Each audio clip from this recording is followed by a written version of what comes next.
Hello. Hello, everybody. Sunday, talking Everybody Loves Raymond, telling everybody that we're live on Super Bowl Sunday 2022. Let me plug in. Hello, Teresa in Chicago. Hello, Donnell in the UK. Gary. Hello, everybody. Hello, Noah. Hello, Everybody Loves Raymond family. Good to see everybody. Let me plug in my mic. Hello, Robin. Hello from Chicago. How are we sounding there? Hello, Gil. How am I sounding, Gil? Am I too loud? Am I just perfect? Hello, Atlanta. Hello, everybody. This is much better than the Super Bowl. Yes. So for those of you who are in, hello, Leo in Toronto. For those of you in Australia, for example, the United States, this is the biggest event of the year as far as TV watching. So even if people aren't into football, don't like football, a lot of people get together and make an event, even if they don't care about the game. I am in Los Angeles, so the Super Bowl is here this year, and by coincidence or by skill, the Los Angeles Rams are in the Super Bowl today.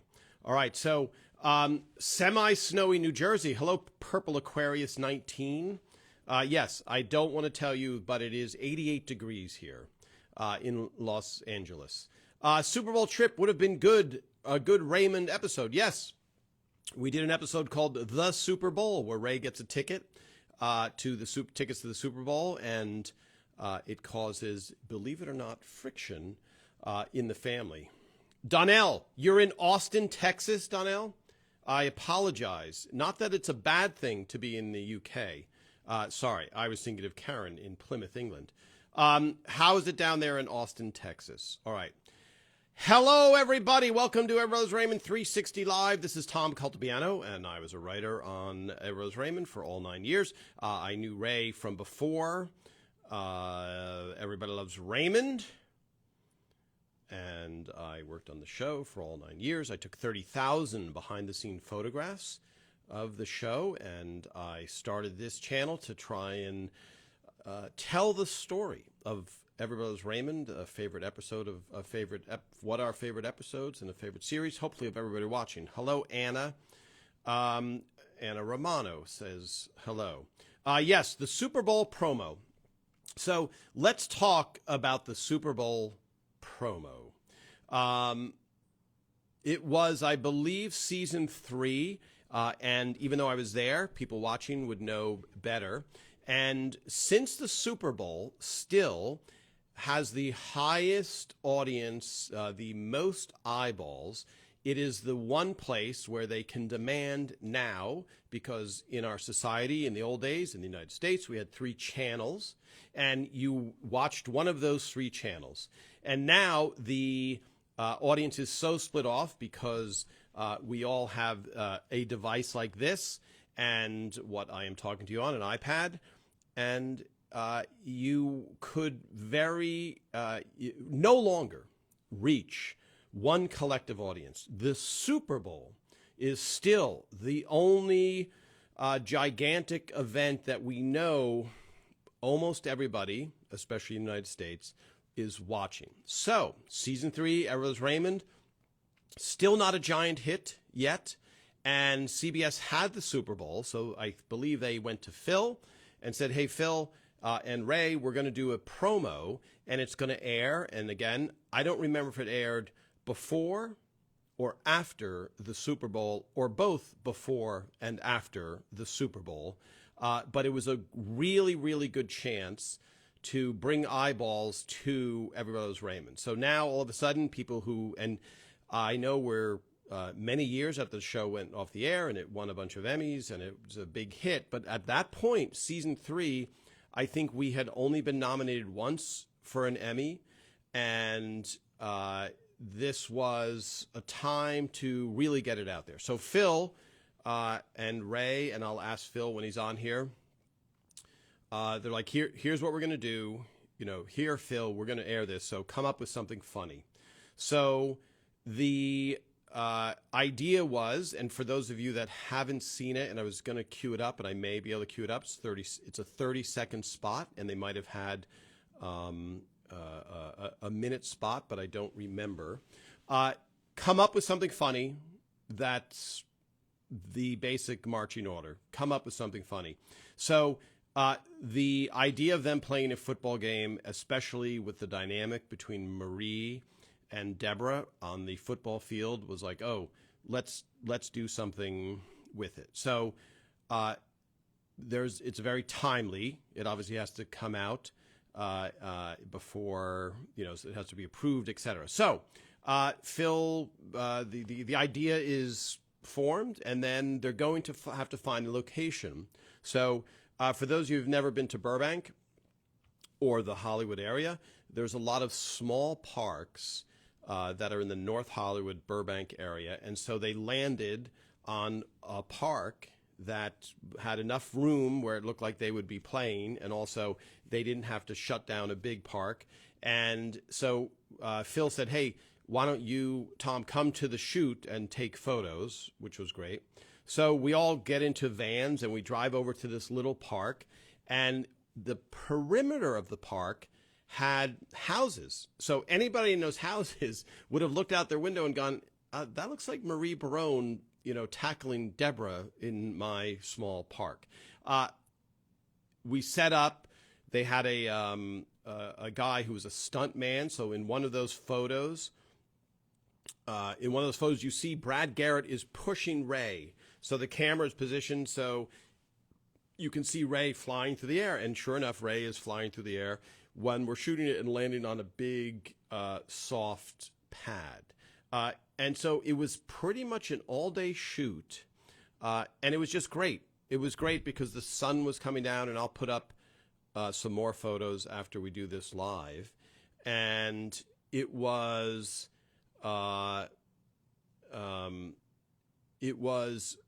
the perfect time. So, in the movies and in photography, there's something called golden hour, where the sun is at a certain time and the color temperature of the light is warm. And so there's a couple of shots I'll put up of Peter Boyle with the sun behind him, and he's tackling the kids. And you can see in some of those I put up. So we film, and I'm reading a comment from Bobby. Did you do that between rainstorms? Now, Bobby, it's interesting, Bobby in Hawaii, that you would mention that. Because the day we shot, it was perfectly sunny. And then out of the blue, there was a horrific rainstorm. So we had to scramble. It's interesting, Bobby, that's such a specific piece of information to know that. But so we had to scramble to, and just to give you guys an example watching, especially if you're in England, last year, for example, I'm trying to think, in the last 2 years, we had rain in May, we had a sprinkle in July, and the only substantial rain came in November. So between May and November, it only rained twice. So that gives you an idea. You're not in the UK where it's like, wait a few minutes, it'll rain. So we cut it together, and it's like, first of all, it's great to see these characters outside of the living room, for us even, because everything took place inside the house, and it becomes a little bit claustrophobic. So to see our characters living in the real world was great. And then to know that, this spot is going to be seen by more people than have ever seen Everett Brothers Raymond in the history of the show was good to know. Now, I don't know what the ratings bump was, but the show stayed on the air, obviously, and I'm sure a lot of people who were football fans saw that and thought, okay, I will check the show. I will check this show out. Karen, it is easier to count days it didn't rain in the UK. Yes, as is kind of normal from hello in snowy Long Island. That's normal pretty much anywhere. And when Ray and I moved, anywhere that's not a desert area or Los Angeles, When Ray and I moved to Los Angeles, it was around the beginning of November. We had moved out the end of July, and in the beginning of November, we go, hey, it hasn't rained since we moved here, and every day was a perfect day, which is why people like living in Southern California, and you can count on not losing anything from a shoot, postpone. What show is in the ELR studio now? Do I ever visit? Hello, Karen. Yes, good question.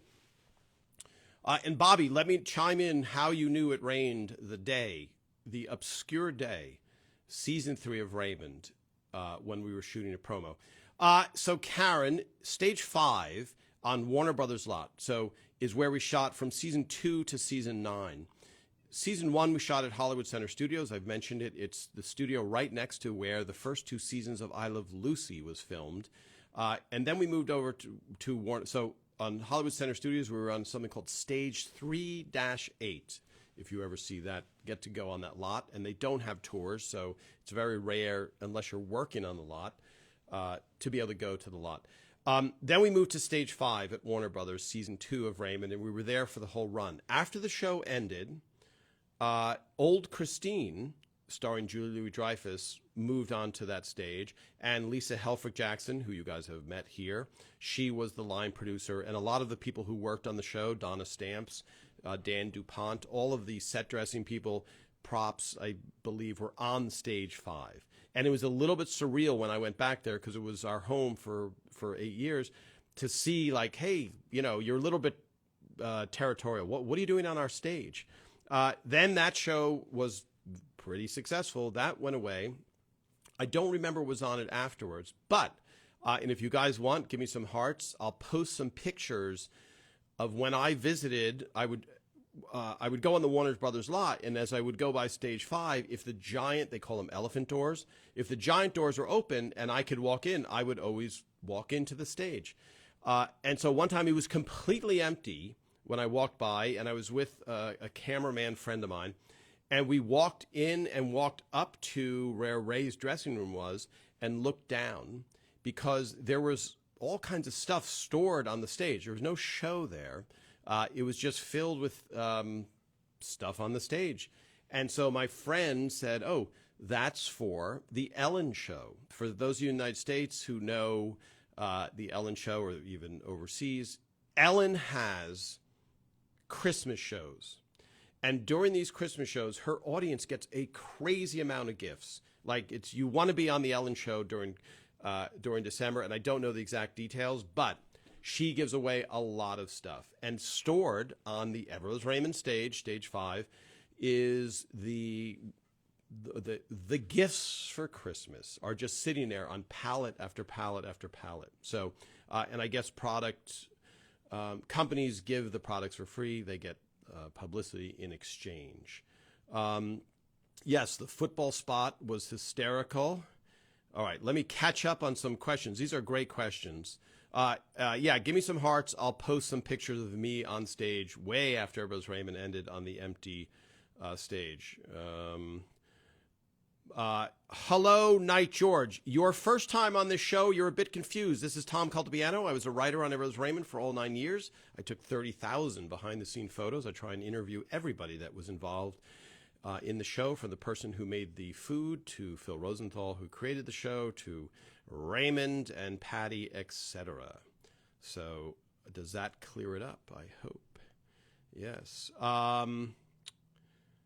Let's see. And 2 others send. Okay. Let's see here. Good question. Sorry, I'm scrolling past ones that I've already answered. And we should have Ray or Patty on here. Yes, we have had Ray twice, and Patty will be coming on. Everybody wants to talk to Raymond and Patricia. Gary, you have gone to Ellen's 12 Days for Christmas second season. Great. And what was your gift? Because it's a crazy amount of stuff that she gave away.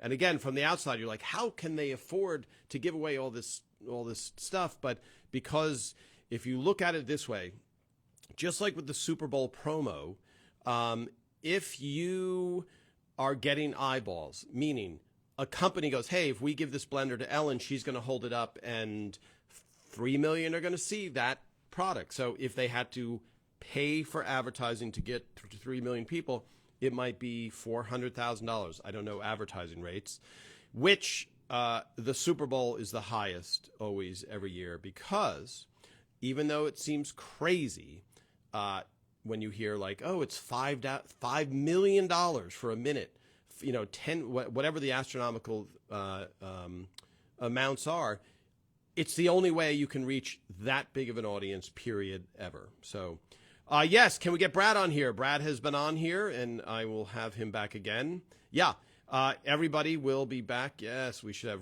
Yes, great. So, all right. I want to show. So I mentioned Paula, one of our fans here, asked, "What is that brown object on the refrigerator?" And I said, I'll mention it in the live. And the reason I didn't answer her is because one of the few props that I have is the very thing that Paula was asking about. So she is lucky, because in my house I have the correct answer is, and I will let me reach for it right now because it's a little bit unruly. Here we go. This, for the first time, this is the bread box. It's backwards because we're on Instagram, and it's such a big object that I can't even move it so you can see. I got to go in the other room. But this is the object that was sitting in front of, or on top of, Frank and Marie's. Here, let me see if I can get that size. And so, for those of you that aren't familiar with the new technology called a bread box, you don't want your bread to get stale. So there you go. There is the object sitting on top.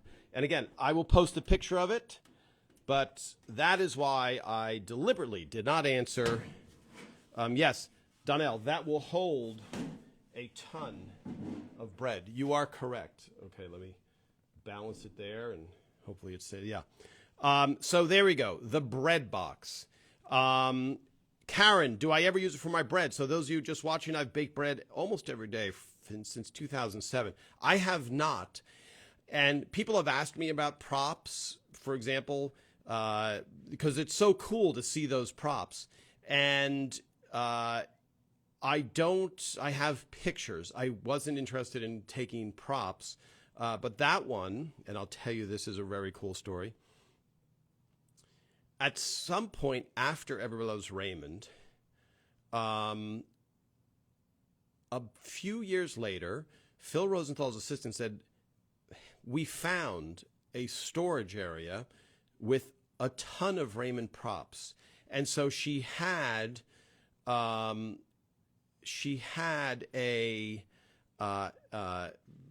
request to clean out this bin, not even a bin, a storage area that held all these props. So all of a sudden, all of these props were sitting in Phil's office at the time, which is at Warner Brothers. So I don't think anybody even wanted the bread box because, as you can see, it's kind of cumbersome. And so that bread box has been sitting in my garage for years, and it just kept getting moved around. And so when Paula asked that, I was like, oh, that is one of the few objects that I have. Frank and Marie's dining room table. Phil has that. Ray has Ray and Deborah's couch in his movie room. Yes, Karen, you would love to see a remake get-together at Ray's and Deborah's house like they did with Friends recently. Yeah, Karen, that is actually a very good idea, and Phil and Ray have been working on it, and I don't know what the status is, because it does seem like it's a great idea, and I think a lot of you, as we see, are watching, and you would watch. Here's a question, Sandra. Were there objects in the background that showed the year the episode was made? That is a great question.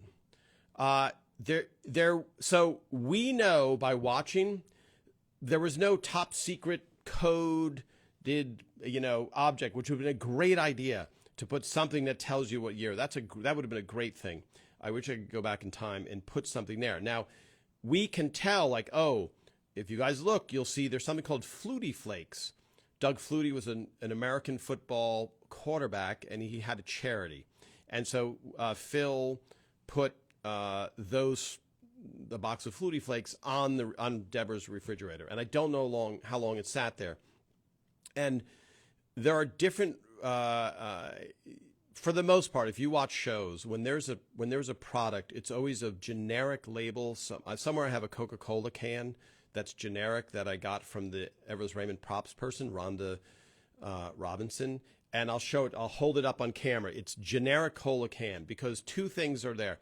A, they don't want to get in trouble if it's talking about a product disparagingly. And, as you know in movies, I think it's a famous story with E.T. They wanted to have M&Ms, E.T., a little trail, with M&Ms, and M&M Mars didn't want to do it, so they used Reese's Pieces, which M&Ms missed out on a huge thing of publicity. So now the industry has changed where you get paid to put something into a TV show. So generally, you make fake labels so that people don't get real publicity for free. And if you look back in the history of television, way back when in the 30s, the advertising companies were sponsoring the shows. They were making the shows. So the CBS network now makes shows. Back then, it was not. It was an advertising company. So it would be Remington Rand brings you this show, or Colgate, or Texaco, etc. So that slowly slipped away, and now it's slowly leaking back in. Okay. What happened to Marie's Big Fork and Spoon? Tucker Cawley, who wrote that episode, the baggage episode, for which he won an Emmy for writing. That is in his house. If you scroll back, if you just hit the video button, you can scroll back and you can see my interview with Tucker. And Tucker holds up the fork and spoon along with the wall, the piece of the wall where it was. And when you take the fork and spoon away, you see the grease outline from the years and years of grease. You see that. So that is where Frank and Marie's Big Fork and Spoon are. Let me go. If you did a reunion show, it might. Yes, Twin John 33. If you did a reunion show, it might get more viewers than the Super Bowl. Let's hope so. I'll find out when Patricia Heaton's going to be on. I will give you guys a date. I noticed, I'm going to read these questions. I noticed on a Christmas episode, there were Christmas paper towels in Marie's kitchen. Deborah's had regular paper towels, such detail and props, something Marie would do, but not Deborah. So accurate. Yes, great. A great observation, Andrea. Good. Yes. The locked drawer. Okay. Oh, sorry. I must have missed a question. Let's go back. Whose idea was it to lock Marie's kitchen drawer when she saved Ray and Robert's journals and the letter Deborah wrote Marie? I don't remember whose idea that was. Ray's journal was written by Jennifer Crittenden, and I don't remember if we specifically did that for that episode. Good question. Yes. Flags were added after... I don't know. Purple Aquarius 19. Flags were added after 9/11, potentially, maybe, but I don't know where they were. Tom, does Phil tell the actors in Vance what the themes and storylines of the episode? For example, they have told Robert he was marrying Monica, Leo, Toronto. Excellent question. Let me see. I wish I had Phil here right now. And in effect, I will take my my coffee drink from our friend Phil. Delicious. If you're not watching every Somebody Feed Phil on Netflix, it's a great show, and you see Phil traveling the world. So, Leo, for the most part, no. Phil would not share advanced storylines with the actors. Now, Monica was his wife in real life, and so I don't know what pressure he got from his real life wife behind the scenes. But for the most part, when we were breaking the stories, at least on Everett Raymond, and I know when I was watching behind the scenes on Breaking Bad, you're looking for the arc. So that will give you a lot of story ideas. In the original I Love Lucy, they were talking about, okay, let's have them visit Hollywood. That'll give us 6 shows. So when you're in the writer's room, you're like, oh, for the showrunner, boy, how do we come up with enough? We need 26 episodes. And so Phil knew, oh, if we marry off Robert to Amy, we know we have him asking the parents, him trying to get permission from the parents, him proposing. All these are individual episodes. So I don't know. That's a great question. When Phil is on here again, let's ask him, because I think it might be the only time in history when the showrunner was also married to a big player in the series. I've been through it. I wonder what else was in there. Great. I repeat the questions because they go away when these get replayed. And by the way, I will be posting these on YouTube shortly. So there will be a YouTube channel, and you'll be able to access all of them. I love Marie's locked drawer and her big bunch of keys. I wonder what else was in there. Great. I will try and find out.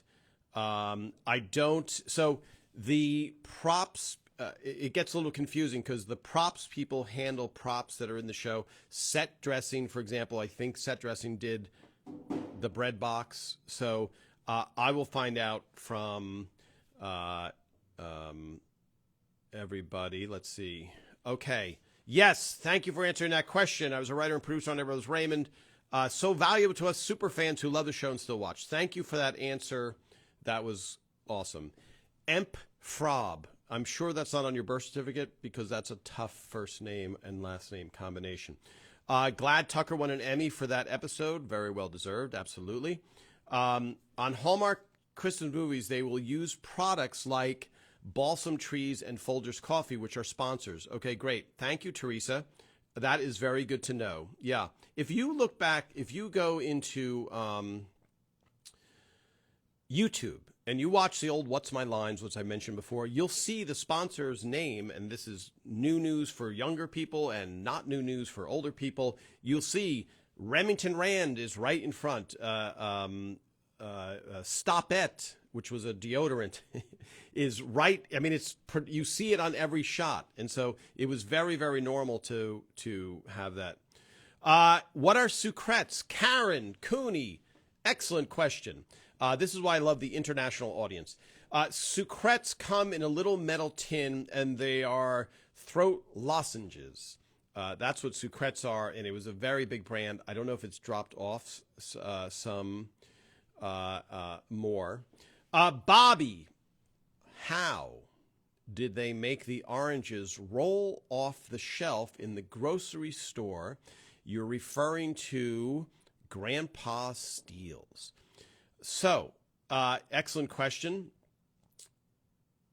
For those of you who didn't see it, there's a pile of oranges, and they're stacked like this. So in a stack to indicate that they're stacked up progressively higher, like a pyramid.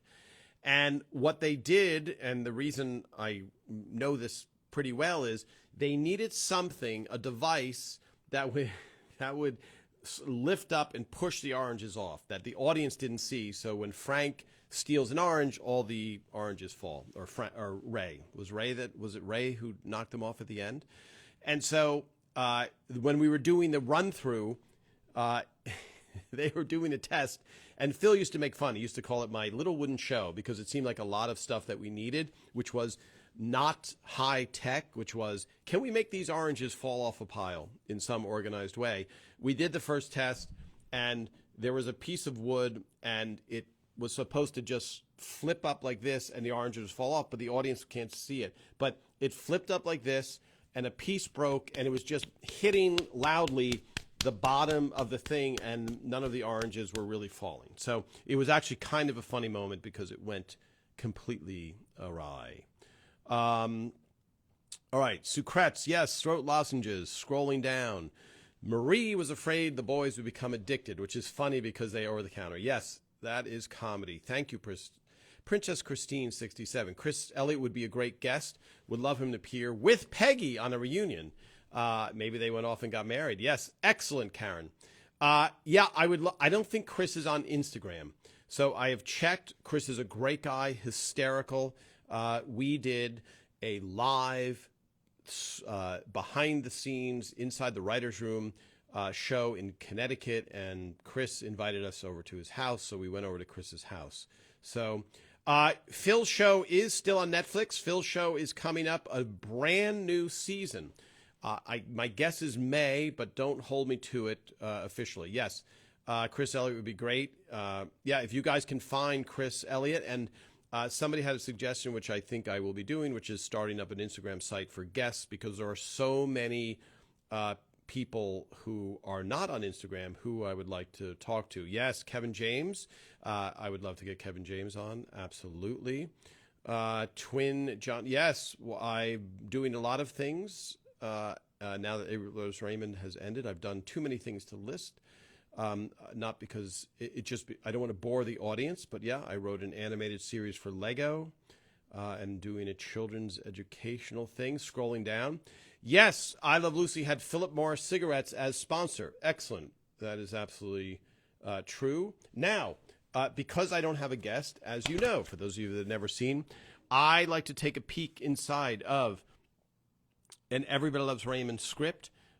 This week, it's the in-laws. And again, this is backwards for you, so don't be alarmed. And this is one of the wardrobe scripts. So in just a few minutes, I will open that up, and we will see never-before-seen photos of Everybody Loves Raymond. Bob Odenkirk would be great. Yes. Now, Bob Odenkirk was well known, but didn't explode. So Bob Odenkirk, for those that know, he is Saul in Better Call Saul, and he had a great turn in Breaking Bad. So what happened to my finger? It got accidentally shut in a door jam. Thank you for asking, but it's 100% fine. This is great about the YouTube channel, Donnell. Now you can get something like Streamlab or OBS and stream live on Insta, Facebook, and YouTube simultaneously. Yes, very, very technically aware, Donnell. Thank you for that. And I don't know, we will work that out, but what I'll probably do is be posting these on YouTube, and then we will go forward from there. Will I appear on any more Somebody Feed Phil episodes? Not this go around, and I don't, Phil tries to spread it out. Not that he wouldn't have me on, but there's been a couple, because of COVID, so many travel restrictions were on. And also, he has to structure episodes, and you don't, I'm hoping he does one with the Raymond writers. If I don't know how that would work out, but that would be fun to watch us all eating lunch. Did any of the kids of the writers, producers, etc., do the drawings that are on the fridge in the kitchen? Yeah, I think all of them are done by either Madeline Sweeten, the children of the writers, etc. I'll find out from someone in set dressing. Let's see. Did I ever get starstruck by a guest? No. And I don't say that. The only time, so I know all the people I have on here, and I've spent a lot of times talking to them in the past. So have I ever been starstruck by anyone I've ever met? And so for those just joining, I also did stand-up, and I've still am doing stand-up. And so I've done a lot of stage time. But when I guest hosted the Late Late Show, there were no celebrities. The only time, Ray was on, etc. It was something I'm very comfortable with. The only time I was really starstruck was I was backstage at the David Letterman show. I may have mentioned this story before. And Peter Boyle, who I knew very well from spending 9 years on a show, and also the first year Raymond, he lived in an apartment above the apartment that Ray and I shared. We were backstage in Letterman, and Letterman has this bottleneck area where it was terrible design, and so everybody had to go into this one hallway and squeeze past each other. But we were standing there, and Peter said, "Oh, Tom, I want you to meet my friend David," and it was David Bowie. And so that I was not expecting to see David Bowie that day. So One of your few favorite lines, Maria saying Connecticut grandma and real, yes, great. Who wants Tootsie Rolls? Yes, Teresa. That's a great quote, which reminds me, we are working. So here's Phil's mug. It's backwards. Life short, talk with your mouth full. Okay, that's Phil. And again, it's backwards. That's on his mug. So we are going to, for your fans, get some of our favorite quotes from the show. And Donnell was nice enough to keep track of them last time. So we'll do them. Their stand-up. So the last time I did stand-up, I opened for Ray and Dana Carvey in Las Vegas at the Mirage, a 1,200-seat theater. Okay, time to show because it is Super Bowl Sunday, and we will keep it, as always, without a guest, a little briefer. So let's look inside. Season 1, the in-laws episode, photos that have never been seen by the public. For those of you just joining, the wardrobe department has to take Polaroid pictures of every scene for continuity so they know what are the outfits, what are they wearing. So if they go, it really never happened, but if they go, hey, we have to reshoot the teaser. So it's now 3 hours later, reshoot the teaser. Or the first scene, there's something we found out is wrong. So they have to be able to do that. So they run on the set, they take a Polaroid. There is Ray in the teaser, wearing a nice classic Raymond outfit. There we go. Here's Raymond sporting another nice plaid outfit. And as I have said, the wardrobe department wants to come in, take a picture, not disturb anything, not slow anyone down. So the fact that Ray is looking at the camera is more rare. And of course, this is season 1. This is very early on in the series. This is the introduction of the in-laws. So this, as you know, there's a French restaurant scene. So there's Ray dressed in a suit and tie, looking good. And this must be the tag. So the tag is the end of the episode. It's usually a 1 or 2 page portion of the script. And there's Ray smiling. So you can tell this is early on because, like I said, Ray looking at the wardrobe department. So this script is Ashley Stoyer. Ashley Stoyer was in the wardrobe department from the beginning of the series to the end. I will try and have her as a guest. She's not on Instagram. So Peter Boyle. Scene A. Peter Boyle. Scene B. There we go. In a classic looking Peter Boyle outfit. So on every page, these are taped. Here we go. Peter Boyle, Frank, in not looking very happy, Peter, in his scene in the French restaurant. And let's see what is under. Okay, that's him. I guess that's after with his shirt off. A very young, healthy Peter Boyle sitting there, Frank, as we all know and love. Here we go. Robert Culp, his first appearance, I believe, from the French restaurant.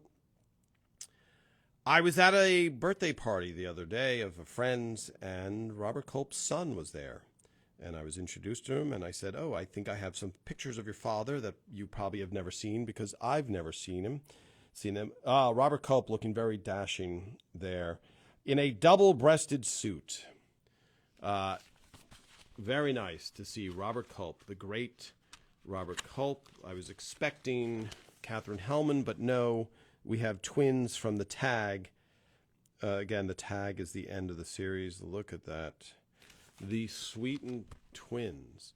So Katherine Hellman must be in there. Here is, so this is the maitre d' who went to college with Phil Rosenthal and Elizabeth Herring to Hofstra University in Long Island. The maitre d', I don't know who that, sorry, Richard, I believe, played the waiter. Here's a few patrons. So this is atmosphere.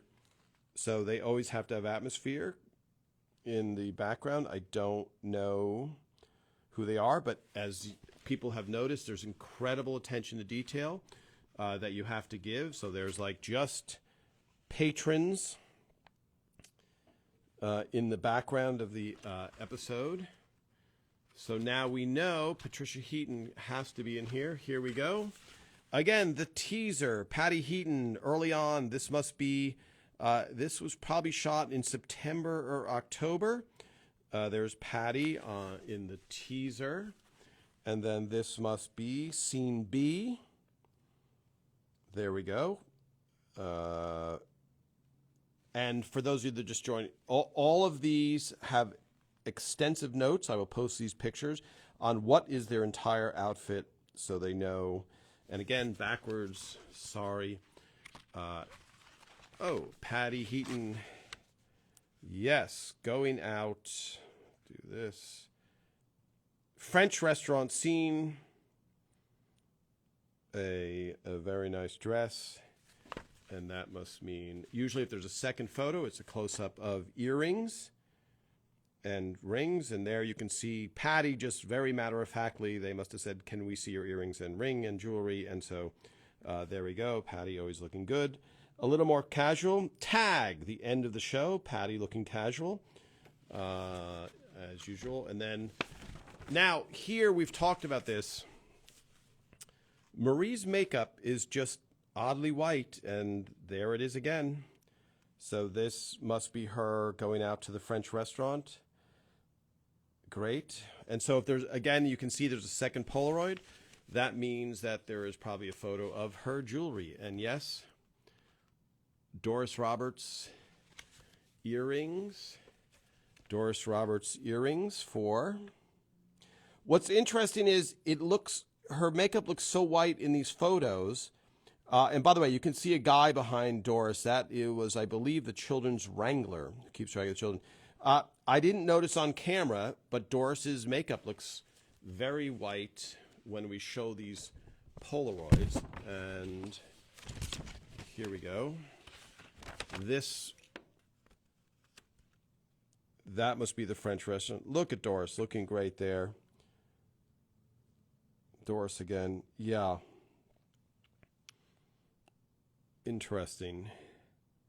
Very interesting to see her looking like that. Here's Madeline Sweeten. I don't see Catherine Hellman photos, so maybe I missed them, and I'll post them if so. There's Madeline Sweeten. Hello, Madeline, from this episode. And I spoke too soon. Here we go.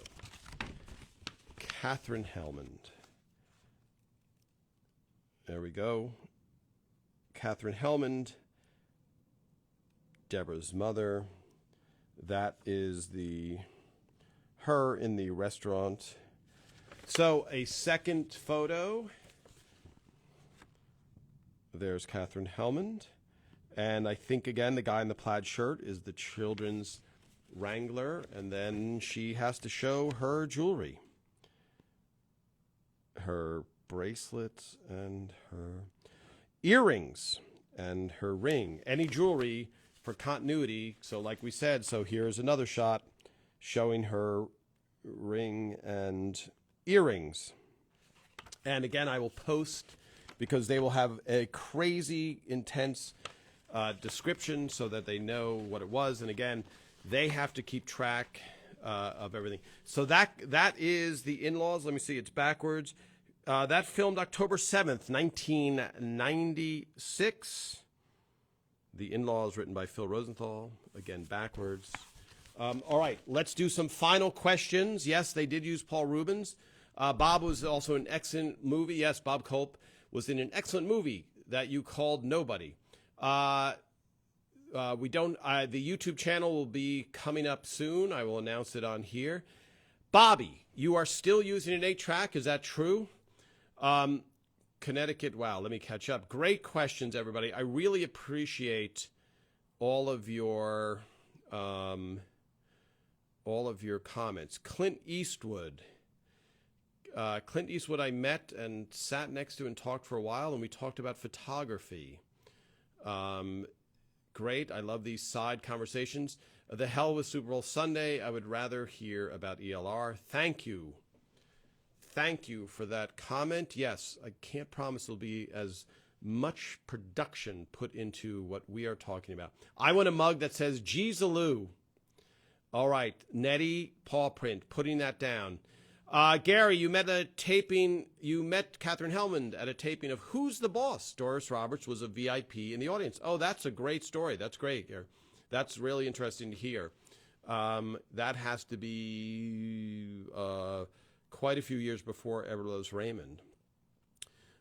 When Marie took off all the silverware in the restaurant, yes, a great moment. That's how I'll always remember Peter, yes, and the thing. Robert Culp was brilliant as Warren. We love that. I love that he always wore jeans, yes. Background actors or living props. Lisa things. Love the black dress, yes. Patty looks great in the black dress. Thank you, Teresa. Thank you, Karen. Yes. You saw Ray Romano at a taping of One Day at a Time. Okay, yes, I was there. One Day at a Time, filmed at Sony Studios. Norman Lear came out and made an announcement. From the Polaroid flash, potentially, and I don't, so the discussion is, why does Doris Roberts' makeup look so white? Is it possible it's from the Polaroid flash, from the intense flash? That's very, very possible, because on camera, as I'm reading some of the comments, it doesn't look bad. It would have been so obvious. I mean, Phil would have noticed it the first episode and would have said, hey, why does Doris look like that? St. John's or St. John's copies. Yeah. So Phil went to Hofstra University in real life.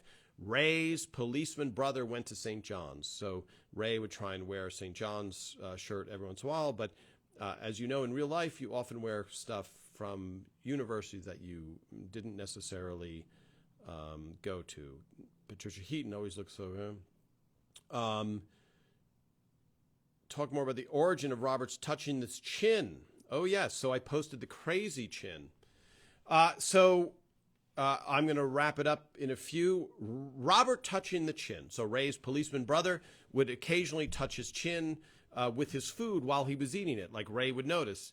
And I think it's a OCD type of nervous habit. And so when he would be playing basketball, they'd be doing it. He would take the basketball, he'd touch it to his chin, and then he would shoot it. Now, somebody wrote a comment, was Ray's policeman brother, whose name is Richard in real life, was he upset for us using his real life quirks? And the answer is, I don't think so. So I know Richard pretty well. And if he didn't want Ray to use something, he would just say, Ray, can you please don't put that in there, because I'm being made fun of or something. And Ray wouldn't do it. And there were a couple storylines that I'll tell you another time that we couldn't do for very specific reasons like that.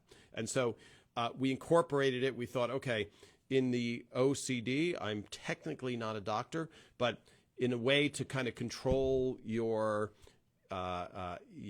emotions, you do something that and keep doing it over and over again. And so I would categorize that under that. And he will still do it occasionally. And we'll get Richard on there. We'll get Ray's. Let me give you some hearts if you want to talk to Ray's real policeman brother today. Your ELR is better to watch than the Super Bowl. And thank you to listening to Tom. That's me. Again, this is Tom Caldabiano, is a writer on All 9 Years. We're celebrating the show, Ever Loves Raymond, showing behind-the-scenes photos, showing behind-the-scenes Polaroids from episodes, talking to guests, etc. Would I have liked to appeared in front of the camera on ELR? I did. I was in 3 episodes, I think. I was in Captain Nemo episode, Recovering Pessimist, and also I took the pictures for the Roberts wedding that they used, the black and white photos. So Phil said, just be in the episode and take photos so we can use them.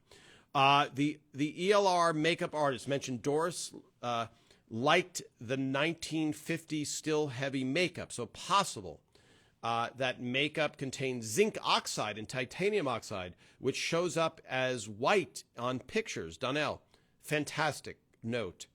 I'm giving you I can wave to you. That's great. If that is true, which I have no reason to believe is not, something I had no knowledge about.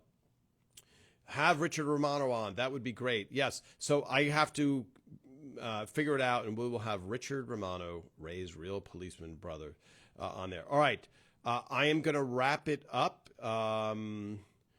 Would I have liked a speaking role? I did say lines, Karen, in 2 of those episodes. So, yeah, it's a very clear delineation between acting on a show and writing on a show. And so in those days, especially, unlike the American version of The Office, they had a lot of writers and crossover there. But it's not, there was no need for me. Thank you for all these kind comments. All right, I will post some of those pictures. Pokemon card trading episode. I'll talk about that with Lou Schneider, who I believe wrote the Pokemon. So remind me next time, Redlands Redhead. Thank you very much, everybody.